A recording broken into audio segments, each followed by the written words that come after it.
이스라엘 역사상 가장 지혜롭고 많은 부를 가졌던 왕은 솔로몬이라는 사람이었습니다.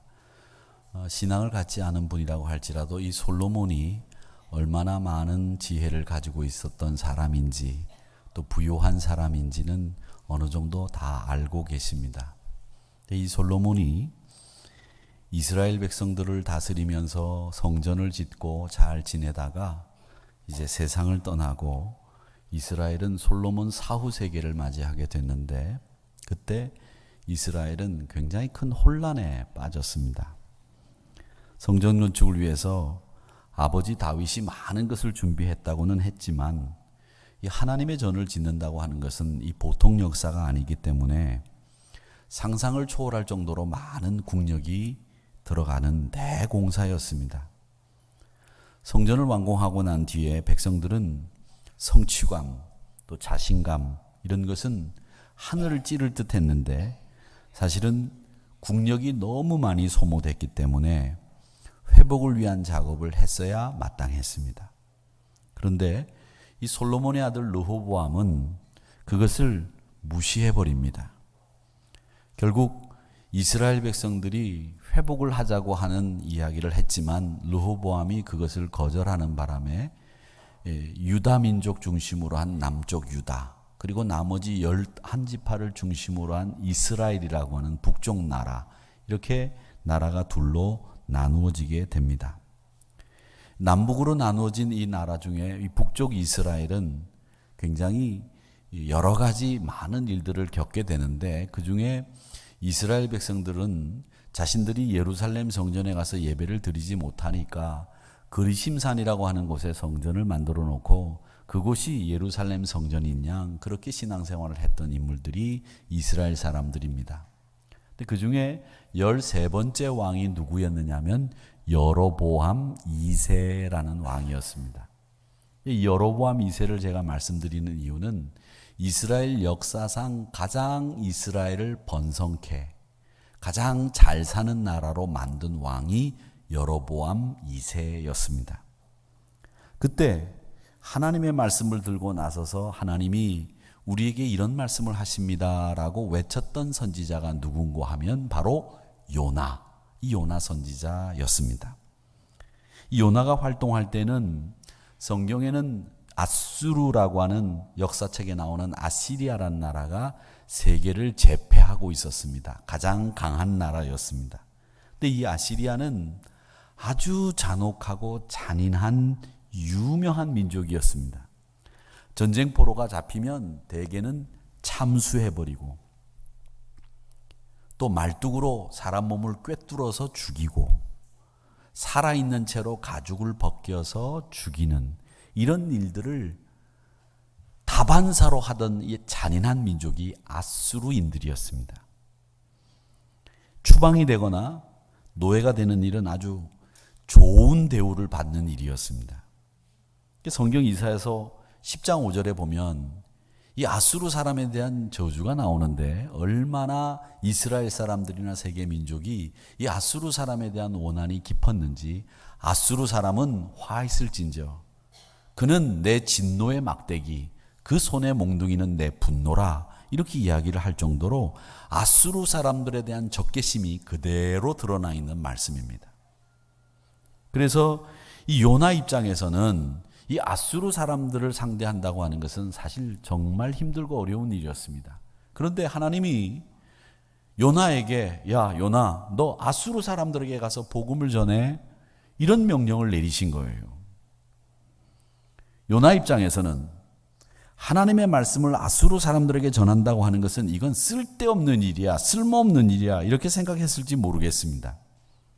이렇게 잔혹한 아수르 사람들이 하나님의 말씀을 듣고 회개할 리 없어. 이 사람들은 구원받아야 될 필요도 없다. 이렇게 생각했을는지 모릅니다. 그래서 니느웨로 아수르의 수도인 니느웨로 가라고 하는 그 하나님의 말씀을 어기고 다시스로 도망갔는지 모르겠습니다. 또 요나 입장에서는 다시스로 도망갈 만한 분명한 명분이 있다고 생각했겠죠. 이런 잔혹한 민족에게 무슨 복음을 전해 저 사람들이 복음을 전한다고 회개해? 이 어림도 없는 얘기지. 그런데 요나서 1장 2절에 보면 너는 일어나 저 큰 성읍 니느웨로 가서 그것을 향하여 외쳐라. 그 사람들이 얼마나 악독한지 내 앞에 상달됐다. 그 악독이 내 앞에 상달되었기 때문에 그들을 향해서 복음을 외쳐라. 그것이 하나님이 요나에게 주신 명령이었습니다. 얼마나 악독했는지.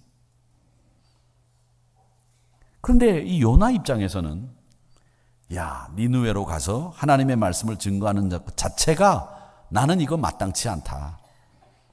잔인한 민족은 멸망당하거나 죽어야 된다. 이런 보복의 원리가 그 마음속에 작동하고 있었습니다. 유대인들에게 이 아수르라고 하는 나라는 원수 중의 원수입니다. 구약 성경에 자주 등장하는 왕 이름 중에 산헤립이라고 하는 왕이 등장하는데 그 산헤립이라고 하는 왕은 여러 차례 이스라엘을 쳐들어와서 괴롭힌 왕인데 그 사람이 누구냐 하면 아수르 왕입니다. 이스라엘을 괴롭히는 대표적인 아수르, 그 민족을 하나님이 바로 없애버리셨으면 하는 생각을 이스라엘 사람들은 평상시에 하고 있었고 요나도 그 생각에 동조하고 있었다는 말이죠. 그런데 하나님이 그 민족을 구원해내려고 하는 계획을 말씀하시면서 가서 복음을 전하라 하니 요나는 싫어하고 성내는 일이 당연한 것인지도 모르겠습니다. 이솝우화에 나오는 얘기 한마디 해드리죠. 이솝우화에 사자가 자주 나오는데 이 사자가 이제 배부르게 먹이를 먹고 늘어지게 이제 낮잠을 자는데 이 사자들은 주로 이 낮에 자더라고요. 숲속에 들어가서 그늘에서 자는데 생쥐가 지나가다가 실수로 사자 머리 위에 떨어졌어요. 화가 나서 사자가 발로 쥐를 잡아 죽이려고 했습니다. 잔뜩 겁에 질린 생쥐가 애처롭게 살려달라고 막 애원을 하는 거예요. 사자는 배도 부르겠다. 하찮은 생쥐 한 마리 먹어봐야 배도 부를 것도 같지도 않고 크게 웃으면서 그냥 놔줬어요. 생쥐는 고마워하면서 내가 언젠가는 은혜를 갚을 기회가 있을 겁니다. 그러면서 헤헤거리면서 막 도망을 가면서 생명을 부지했습니다. 사자는 그 말을 그냥 여상히 들었죠. 그런데 어느 날 사자가 사냥꾼이 쳐놓은 그물에 턱 걸린 거예요. 꼼짝 못하게 돼서 사자가 화가 나가지고 포효를 했습니다. 그 소리를 멀리서 생쥐가 듣고 소리 나는 곳으로 달려가 보니까 그 사자가 그물에 걸려 있는 거예요. 생쥐는 별 어려움 없이 이빨로 그 그물을 갉아먹기 시작을 했고 이내 사자를 풀어내는데 성공했습니다.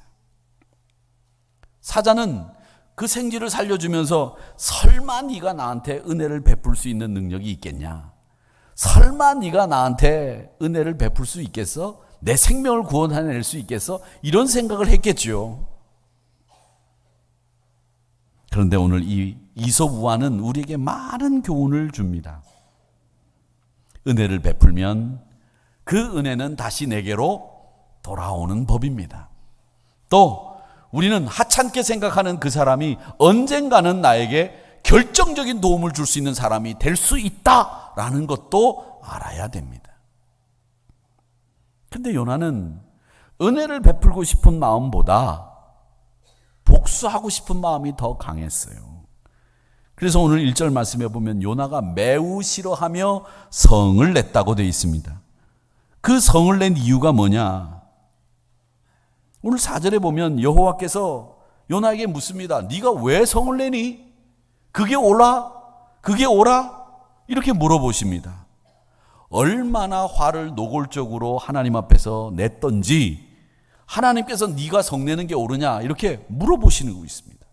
근데 이 말씀을 한 번만 하신 게 아니에요. 9절에도 보면 다시 얘기합니다. 네가 성내는 게 옳으냐? 어째서 그걸 옳다고 생각하느냐? 이렇게 말씀을 합니다. 요나가 이 말을 듣고 아유 하나님 제가 잘못했습니다. 제가 성내는 게 아닌데 제가 성을 냈습니다. 그런데 이 요나는 성내는 게 옳으냐 이 말을 듣고 반항하듯이 초막을 짓고 니느웨 쪽을 향해서 동편을 향해서 초막을 짓고 난 뒤에 거기서 니느웨가 멸망하기를 기다리는 겁니다. 그러면서 뭐라고 기다렸겠어요? 니느웨라 망해라 망해라 망해라 망해라 망해라. 하나님이 뭐라고 하시든지 말든지 나는 나대로 가겠다는 거죠. 초막 아래 있던 그 요나가 초막의 지붕이 날아갔어요. 무리한 행동을 하고 힘들었으니까 얼마나 피곤했겠습니까? 그래서 하나님이 박넝쿨로 그를 보호해 주셨는데, 그러다가 시간이 지나서 그 벌레를 보내가지고 박넝쿨을 갉아먹게 해서 박넝쿨을 없앴더니 그 다음엔 또 화를 내는 거예요.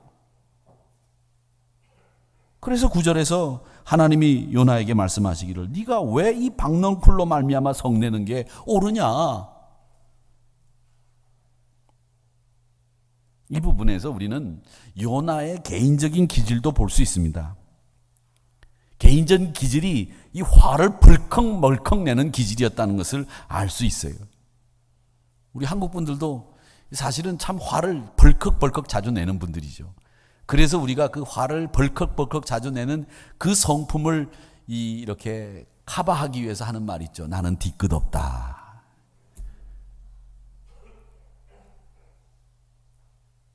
뒤끝 없으면 뭐합니까? 화를 내가지고 사람 상처 다 내놓고. 그보다도 근데 우리 하나님 앞에서 우리 인간의 모습, 적나라한 지극히 인간적인 모습을 우리는 보게 되는 겁니다. 자기 생각으로 하나님 생각조차 무시하는 이 요나의 태도는 창세기에 보면 아벨을 죽인 가인과도 같다라는 생각을 하게 됩니다. 공교롭게 오늘 요나서 4장에 이 말씀이 나오는데, 창세기도 보면 4장에 이 가인이 아벨을 죽인 모습이 나와요. 그 가인이 아벨을 죽일 때 어떻게 했습니까? 4장 5절에 보면 하나님이 자기의 재물과 자기를 받지 아니한 것 때문에 몹시 분해서 안색이 변했다, 이렇게 되어 있습니다. 가인도 하나님을 향해서 서슴없이 화를 내고 있다는 얘기잖아요. 여러분을 향해서 누가 화를 내시거든 이해하시기 바랍니다. 하나님을 향해서도 화를 내는데, 나를 향해서 화내는 거, 그까짓 거 뭐 그렇게 대단한 일인가, 이렇게 참고 이해하시기 바랍니다. 또 오늘 여기 보니까 가인도 하나님을 향해서 화를 내요. 요나도 하나님을 향해서 화를 내고 있어요. 성경에 가장 많이 나오는 인간의 감정이 뭔지 아십니까? 두 가지입니다. 하나는 부끄러움, 수치라고 하는 감정이에요. 그리고 또 하나의 감정이 뭐냐면 바로 분노입니다. 성내는 거. 이게 성경에 제일 많이 나오는 인간의 감정이에요. 그만큼 우리가 자주 화를 내고 화가 난 상태에 자주 빠진다는 거죠. 우리 한국은 화가 나 있는 사회래요. 화가 나 있는 세상이라는 거죠. 다들 화가 나 있어요. 뭔지 모르지만 화가 나 있어. 대통령에게 화가 나 있고 말이죠. 누구에게 화가 나 있고, 제 얼굴 보면 화가 나시는 분들도 계실 줄로 압니다만 화가 나 있어요. 여러분, 욥기 36장 13절에 보면 그런 말씀이 있습니다. 마음이 경건하지 아니한 자들은 분노를 쌓는다. 하나님이 속박할지라도 도움을 구하지 아니한다. 여러분, 분노를 쌓는 것은 경건하지 않은 일이라는 겁니다. 그 분노가 정당하고 바르다고 생각하기 때문에 분노하시겠지요. 그런데 그 분노는 대개 시간이 지나면 뭐만 남느냐? 후회만 남습니다. 요나의 분노가 정당합니까? 요나 입장에서는 정당하게 보이죠. 요나 입장에서는 이스라엘을 위한 애국자처럼 보이죠. 그러나 이스라엘 민족이라고 하는 선민의식에 잘못 빠져 있는 요나의 생각, 그리고 하나님이 자기들이 뜻하지 못한 행동을 하시는 까닭에 혼란스러운 그 감정 때문에 일어난 분노, 이건 합당한 분노도 아니었고 적절한 분노도 아니었습니다. 그런데 그는 그 분노가 적당하고 합당한 분노라고 생각하고 있었다는 거죠. 대개 10가지의 분노 중에 9가지는 합당하고 적절한 분노는 거의 없습니다. 그리고 10가지 모두 다 분노를 내지 않는 것이 시간이 지나도 후회하지 않는 법입니다. 구약 성경학자 더글라스 스튜어트라고 하는 사람은 요나서에 대해서 뭐라고 얘기를 해놓았는가 하면, 요나서는 하나님의 성품과 그분의 성격을 제대로 이해하지 못한 이스라엘 백성들에게 제대로 하나님의 모습을 알려주시기 위해서 쓴 책이 요나서다, 이렇게 이야기를 했습니다. 요나서를 잘 보시기 바랍니다. 사건, 감정, 장소, 이런 거를 드러내는 말에 함께 사용되는 단어가 있는데, 그 단어가 뭐냐면 크다라는 단어가 함께 사용됐습니다.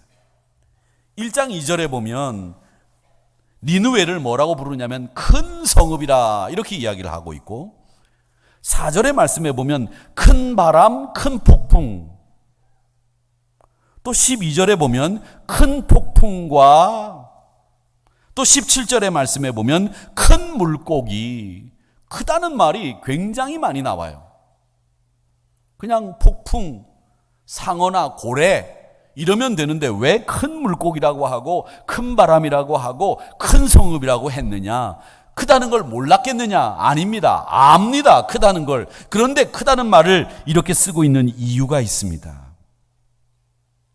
앞서 말씀드린 더글라스 스튜어트 교수의 말을 빌리면 이스라엘 사람들에게 하나님을 제대로 보여드리기 위해서 쓴 책이 요나서이기 때문에, 이 하나님을 제대로 보여주기 위해서 쓴 이 요나서에 크다라는 말을 쓴 이유가 뭐냐? 답이 금방 나오죠.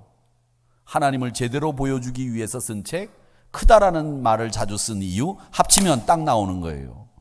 이 요나서는 하나님이 크신 하나님이라고 하는 것을 보여주기 위해 쓰인 책, 그 책이 바로 요나서다라고 하는 답이 딱 나오는 거예요. 우리는 하나님을 제대로 보셔야 됩니다. 하나님은 째째한 하나님이 아니신 줄로 믿습니다. 크신 하나님이에요. 정말 크신 분이 우리 하나님이십니다. 그분이 만드신 우주를 한번 보세요. 우리 눈에 보이는 별이 9억 광년 전에, 700년 전에, 500년 전에 출발해서 온 빛이 우리 눈에 보인다고 하지 않습니까? 우리가 상상할 수 없을 정도의 큰 이 우주를 다스리시고 섭리하시는 분이 우리 하나님이시라는 거예요. 근데 우리는 얼마나 째째해요.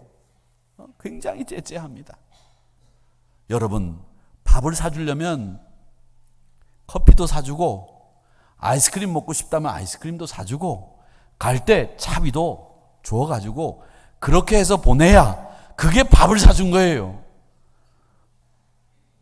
뭐 먹을래? 고기 먹을래? 그러면 소고기 사주세요. 뭐 먹을래? 고기 먹을래요? 돼지고기 먹으러 가자. 째째하잖아. 밥값 낼 때 왜 신발 끝매고 화장실 가 있어요? 째째하지 마십시다. 주려면 확실하게 주고 사주려면 확실하게 사줘야 되는 거예요. 시편 기자는 95편 3절에서 뭐라고 말씀하시냐? 여호와는 크신 하나님이시요 모든 신들보다 크신 왕이시기 때문이로다 그랬습니다. 하나님이 크신 거예요. 근데 우리가 생각하는 하나님은 자꾸 작은 하나님으로 만들어가는 거예요. 요나도 그랬습니다. 하나님이 나의 하나님이시기도 하죠. 그런데 나만의 하나님은 아니에요. 근데 나의 하나님을 우리는 나만의 하나님으로 오해하고 살아. 우리 민족의 하나님이실까요? 아니에요. 온 민족의 하나님이시고 온 우주의 하나님이시지 우리 민족만의 하나님이 아닌 거예요. 나의 하나님이신 건 맞지만 나만의 하나님은 아니란 말이에요. 그런데 나의 하나님을 나만의 하나님처럼 생각하고 사는 게 바로 우리들이기 때문에 하나님을 째째하게 만들고 자꾸 하나님을 적은 하나님, 좁은 하나님으로 만들어가고 있다는 겁니다. 사랑하는 성도 여러분, 하나님의 크신 성품에 참여하시기를 주의 이름으로 축원합니다. 폭넓게 하나님의 넓은 사랑에 동참하는 여러분 되시기를 축원합니다. 크신 성품에 참여하는 것이 뭐냐? 저는 다른 게 아니라고 생각합니다. 여러분 호탕하게 하하하하 웃고 말이죠. 돈 펑펑 쓰고 말이죠. 아주 막 대인배 노릇하는 거, 그게 큰 사람이 아니에요. 우리 믿음의 큰 것은 뭐냐면 나를 중심으로 돌아가는 세상에서 하나님 중심으로 세상을 돌아간다고 보고 있는 것, 그게 진짜 큰 사람인 거예요.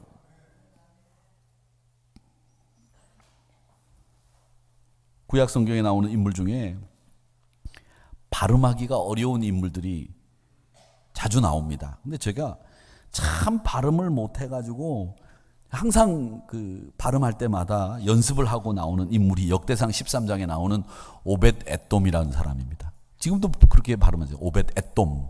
그렇게 발음하는데 정확하게 발음은 오벳 에돔입니다. 니은 발음이에요. 벳이. 니은 발음. 우리나라 발음의 시옷 발음은 우리가 많이 쓰기 때문에 하기가 쉬워요. 그렇습니다. 있습니다. 아닙니다. 쓰 발음, 시 발음은 이 밑에 받침 발음을 우리가 많이 하는데 디귿 발음은 많이 안 해요. 그러니까 오벳이라고 하는 발음에다가 에돔이라고 하는 말이 합쳐졌기 때문에 저는 이 오벳 에돔을 이게 발음이 정확하지 않으니까 오벳 에돔 이렇게 발음을 해봐요. 근데 에돔이 된단 말이죠. 아니에요. 오벳 에돔입니다. 발음은 어렵지만 이 사람이 탁월한 점이 눈에 띄어요. 블레셋에게 이스라엘이 법궤를 뺏깁니다. 이 법궤는 이스라엘 백성들에게 자기 정체성을 드러내는 상징이에요. 법궤라고 하는 것은 하나님이 임재하시는 상징이거든요. 근데 법궤를 뺏겼어요. 다윗이 법궤를 우여곡절 끝에 찾아왔는데, 찾아와서 이제 성으로 모시려고 했는데, 이 모시는 과정에서 하나님의 방법대로 모시지 않다가 우사라고 하는 사람이 그 법궤에 손을 댔다가 느닷없이 죽었어요. 그래서 다윗이 이거 안 되겠다. 그 법궤를 이 오벳 에돔의 집으로 잠시 모셔야 되겠다. 이렇게 생각을 하고 그에게 법궤를 모시고 집으로 가거라. 그랬어요. 다윗의 이야기를 들은 오벳 에돔이 어떻게 생각을 했겠느냐는 거죠. 만약에 오벳 에돔이 자기를 중심으로 생각하는 사람이었다고 한다면 그 법궤를 모시지 못했을 거예요. 왜? 우사가 죽는 걸 자기 눈으로 봤거든. 야, 나도 잘못하다 죽을 수 있겠다. 우리 집안에 우환이 닥치면 어떡하지? 이런 생각을 했을 겁니다.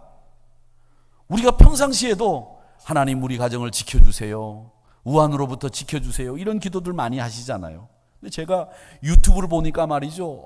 무당들도 유튜브 활동을 굉장히 많이 하더라고요. 어떤 무당은 자기가 집에 우환이 안 들어오게 하는 방법을 잘 알고 있는 무당이라는 거예요. 끝나고 난데 저한테 그 무당이 누군지 물어보지 마세요. 근데 그 무당이 뭐라고 하느냐면 유튜브에서 집안에 복이 들어오는 데가 현관인데 현관은 이렇게 만들어야 된다는 거예요. 그러면서 쫙 설명을 하는데 일면 일리가 있어. 근데 그런 유튜브가 보니까 조회수가 어마어마해요. 예수 믿는 사람들은 안 받겠어요? 그걸 왜 보겠어요? 우리 집안에 우환이 안 닫혔으면 하는 그런 바람에 그런 걸 보겠죠. 근데 보세요. 오벳에돔. 법궤를 만졌다가 죽은 나자빠진 사람을 봤는데 그 오벳에돔이 법궤를 모신다? 야, 이거 내가 10중 8구 죽을 수도 있고 우리 집안에 우환이 닥칠 수도 있는데, 이런 생각을 만약에 했다면 법궤를 자기 집으로 모실 수 있었겠느냐 하는 거죠. 모시지 못했죠. 자신을 중심으로 생각하기보다는 하나님의 뜻과 법궤가 있어야 될 자리를 위해서, 그 자리를 찾기 위해서 내가 희생해야 된다, 내가 헌신해야 된다, 이런 생각을 했기 때문에 어려움이 있을지 모르고 생명이 달아날 위험이 있을지라도 그 법궤를 자신의 집에 모신 거예요. 그러니까 저는 이런 생각을 합니다. 우리 믿음의 사람들, 우리 성도들은 요즘 이 순종이라고 하는 단어에 대해서 굉장히 잘 알고 계세요. 여러분, 순종이라는 단어 모르고 계신 분은 안 계시고, 순종하십니까? 라고 했을 때 순종하겠습니다 이렇게 대답들 하시지, 저는 순종 안 합니다, 이런 신자는 없습니다. 적어도 한국교회는. 그런데 한 가지 문제가 있고, 우리가 생각하고 있는 우리 신앙의 순종이라고 하는 부분을 한번 생각해 볼 필요가 있다는 거예요. 뭘? 우리 순종이 지금까지 나를 중심으로 돌아가는 순종이 아니었느냐, 이걸 생각해 볼 필요가 있다는 거죠. 여러분, 순종은 하나님 중심으로 돌아가는 순종이어야 합니다. 진정한 순종이냐 아니냐를 떠나서 우리는 한번 생각해 보세요. 순종이 과연 우리 중심으로 생각한 순종이냐. 근데 요즘 우리는 어떻게 순종하느냐 하면 이렇게 큰 원이 있으면 그 중심에 내 생각, 내 시간, 내 일, 내 가족 이걸 중심에 딱 놔두고 나머지 그 가에다가 희생, 봉사, 헌신, 신앙의 큰 원 안에서 그 중심에는 항상 내가 있고 그 가에 변두리에 순종과 헌신이 자리 잡고 있다는 겁니다. 이게 진짜 순종이냐라고 하는 순종의 질을 물었을 때 우리 순종의 질은 그렇게 좋은 질이 아니구나라는 것을 이 오벳 에돔을 통해서 배운다는 거예요. 여러분, 우리 중심에 있는 것은 바깥으로 내보내고 그 바깥에 있는 헌신과 봉사와 희생이라고 하는 그 순종의 모습을 우리 중심에다가 갖다 놓는 일, 힘들고 어렵지만 그게 진짜 순종이고 그것이 바로 순수하고 아름다운 순종이 아니겠는가, 이런 생각을 합니다. 순종은 하나님 중심이어야 합니다. 그 순종을 한다고 하면 좁은 테두리 안에서 째째한 하나님을 생각하는 것이 아니라 크신 하나님을 생각한다고 한다면 여러분, 순종의 모습을 하나님 중심으로 생각하시기를 주의 이름으로 축원합니다. 국립어학원 홈페이지에 들어가 보니까 순종과 복종의 차이점에 대해서 질문을 누가 해두었더라고요. 마침 제가 이 순종과 복종에 대해서 제가 설교를 준비하고 있을 때 이 어학원 홈페이지에 그런 말이 올라가 있어서 제가 주의 깊게 봤습니다. 그랬더니 순종을 뭐라고 답을 해놓으셨냐면 이렇게 답을 해놨어요. 성질이나 태도가 매우 고분고분하고 온순하게 따르는 것, 그게 순종이다, 이렇게 되어 있습니다. 여러분, 순종은 고분고분 하나님의 뜻을 받들어 섬기는 순종, 내 뜻을 접고 크신 하나님의 뜻을 받들어서 그 뜻을 따라 고분고분 사는 거, 그게 순종입니다. 큰 마음 갖는다는 건 말이죠, 여러분, 조금 전에도 말씀드린 것처럼 대인배가 되거나 호탕해지거나 씀씀이가 큰 사람 되거나 손 큰 사람이 되라, 이런 얘기가 아니에요. 신앙의 큰 사람이라고 하는 것은 하나님의 크신 뜻을 따르면 우리 마음도 자연히 큰 마음 되는 줄 믿습니다. 그거예요. 자, 이제 결론을 내려보겠습니다. 요나서 4장의 마지막은 하나님의 질문으로 끝이 납니다. 뭐라고 질문으로 끝이 나느냐면 이렇게 끝이 나요. 네가 어찌 아끼지 아니하겠느냐 하시니라.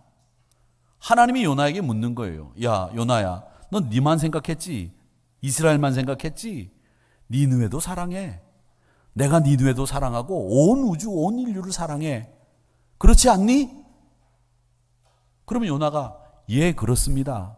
아닙니다. 그래도 전 하나님 뜻 못 따라요. 이렇게 대답이 나와야 되는데 대답 없이 딱 끝났습니다.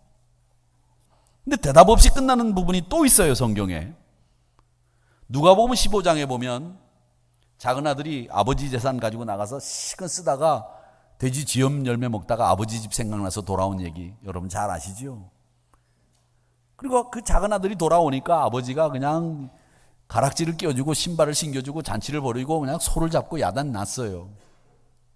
그런데 아버지 옆에서 평생 묵묵히 해 뜨기 전에 논에 나가서 일하고 해져야 집으로 돌아오는 큰아들이 입이 정말 나쁜 말로 죄송합니다, 대빨이 나왔어요. 아들이 불만을 드러냅니다. 아버지 이럴 수 있습니까? 평생 아버지 곁에서 수고한 나는 뭡니까?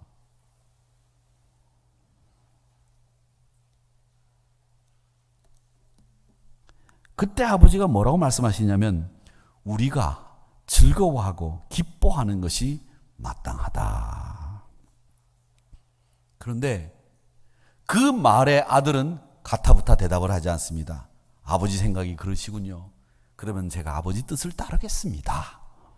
라든지 아버지는 아무리 그렇게 생각해도 제 마음이 기쁘질 않습니다. 저는 이 잔치 못 봅니다. 이제 저는 아버지 호적에서 파 나가겠습니다.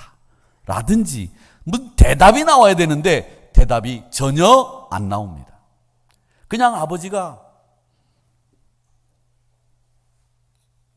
우리가 즐거워하고 기뻐하는 것이 마땅하다 이렇게만 말씀하신 것에 대해서 아들의 반응은 없는 거예요. 저는 이 아들의 반응이 없고 요나가 하나님이 말씀하신 것에 대해서 반응하지 않은 것의 이유는 있다고 생각합니다. 그 이유가 뭐냐? 그 이유는 바로 여러분 그리고 너희가 대답하라는 거예요. 네가 대답하라는 거예요. 마땅하다. 기뻐하고 즐거워하는 것이 마땅하다. 네 생각이 어떠니? 예, 맞습니다. 제가 잘못 생각했군요. 그 대답을 네가 하라는 겁니다. 제가 하라는 겁니다. 요나가 모든 이들을 아끼지 아니하겠느냐? 나는 그들을 아낀다라고 했을 때 예, 제가 잘못 생각했습니다. 이제부터는 온 사람을 아끼고 사랑하겠습니다. 라고 하는 대답을 우리 보고 하라고 말씀하시고 있는 거예요. 바로 그것이 하나님의 큰 마음을 갖는 사람의 대답인 줄 믿습니다. 사랑하는 성도 여러분, 그 대답은 바로 여러분의 대답이 되시기를 축원합니다. 하나님, 제가 하나님의 성품에 참여하는 큰 마음 가진 사람이 되겠습니다. 마땅히 즐거워하고 기뻐하겠습니다. 하나님, 제가 마땅히 온 인류를 사랑하는 하나님의 성품에 참여하는 큰 마음 가진 사람 되겠습니다.